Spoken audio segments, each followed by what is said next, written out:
I was in primary 2 when a family friend of ours came to visit. And immediately the man walked in and I greeted him. And he said, come and sit on my, I sat on his lap and he was just patting my back. I just knew that this man wants to do bad things to you. So I became uncomfortable. And true to it, that Nigerian dinner, my dad wasn't around. My mom served us food. He sat opposite me and under the table, he would use his leg to touch me, to try to raise, and I couldn't, I just sat there. You were about what age then? I was like 5, thereabout. Your dad's friend? No, my mom's distant family friend that came to visit from my mom's side. Once it's after dinner, normally myself and my siblings will go outside to play for a bit. But the moment that man, every time he will come around, I will make sure I don't go out to play. After dinner, because it was a 2-bedroom, my parents' room and then the kids' room, and then there was a big bed in the kids' room where visitors could stay. So I just knew that I couldn't sleep in the room. So I would take my mattress and go and keep it in my dad's room. I'll make sure that I keep it there and start sleeping before my dad comes back. Because once he comes back, he will say, no, don't sleep in my room.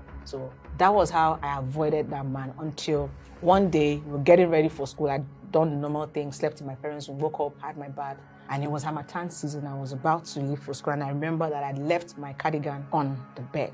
And the man was in the room. It was in the morning. My mom had entered the bathroom to shower. And I asked my sister to go help me get it. She said no. So I went in. I saw him sat there. I went in, grabbed the cardigan, and I was about to run off. He grabbed me and kissed me. And then I fought him, and then he let me go because I was going to school and I ran off. That happened, and that was the last time I saw him. I had a second incident. I was going to 8 that year. So we had a houseboy.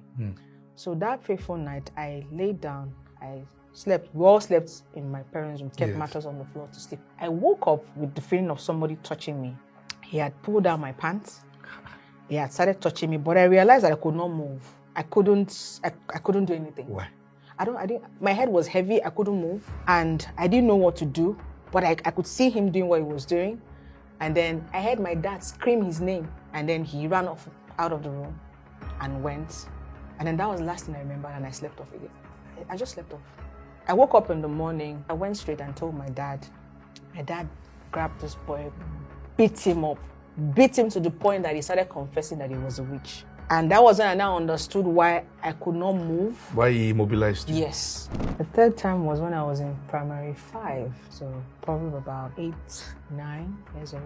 And my dad's cousin came, the house was full. So instead of staying in the room as usual, so we brought our mattress, kept it in the living room to lie down. And I woke up to my dad's cousin taking off my pants. Your dad's cousin? Yes. So immediately I woke up, he just stopped. And then I got up from the bed and he asked me where I was going to. I said I want to use myself because the bathroom was in between my parents' But you room all stayed in the same room? So he was in the living room. So when family comes like that, so we just bring our mattress, all of us, all the children, we just stay there, and all of that. And at the time, my parents were struggling at the time, so. Yeah.